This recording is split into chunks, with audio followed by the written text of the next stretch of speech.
প্রিয় দর্শক, আসসালামু আলাইকুম। সাহুল বুখারীর প্রথম খণ্ডের ২৭ নম্বর হাদিসটি পড়া হইতেছে। সাদ রাদিয়াল্লাহু তাআলা আনহু হতে বর্ণিত, আল্লাহ রাসূল সাল্লাল্লাহু আলাইহি সাল্লাম একদল লোককে কিছু দান করলেন। সাদ সেখানে বসেছিলেন। সাদ রাদিয়াল্লাহু তাআলা আনহু বলেন, আল্লাহ রাসূল সাল্লাল্লাহু আলাইহি সাল্লাম তাদের এক ব্যক্তিকে কিছু দিলেন না। সেই ব্যক্তি আমার নিকট তাদের চেয়ে অধিক পছন্দের ছিল। তাই আমি আরজ করলাম, হে আল্লাহ রাসূল সাল্লাল্লাহু আলাইহি সাল্লাম, অমুক ব্যক্তিকে আপনি বাদ দিলেন কেন?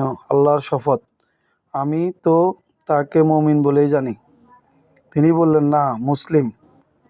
তখন আমি কিছুক্ষণ নীরব থাকলাম। অতঃপর আমি তার সম্পর্কে জানি যা ব্যক্ত করার প্রবল ইচ্ছে হইল। তাই আমি আমার বক্তব্য আবার বললাম, আপনি অমুককে দান থেকে কেন বাদ রাখলেন?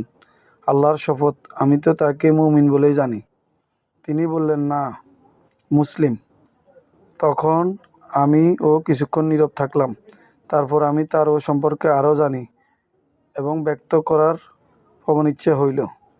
তাই আমি আবার বললাম, আপনি অমুককে দান হইতে বাদ রাখলেন কেন? আল্লাহর শপথ, আমি তাকে মুমিন হিসেবে জানি।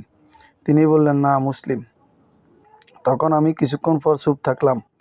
অতঃপর আমি তার সম্পর্কে জানলাম এবং ব্যক্ত করলাম প্রবল ইচ্ছে হইল। তাই আমি আমার বক্তব্য আবার বললাম।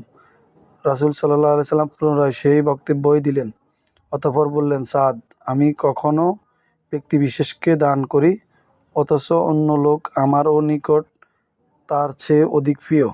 তাই এই আশঙ্কা যে সে ঈমান থেকে ফিরে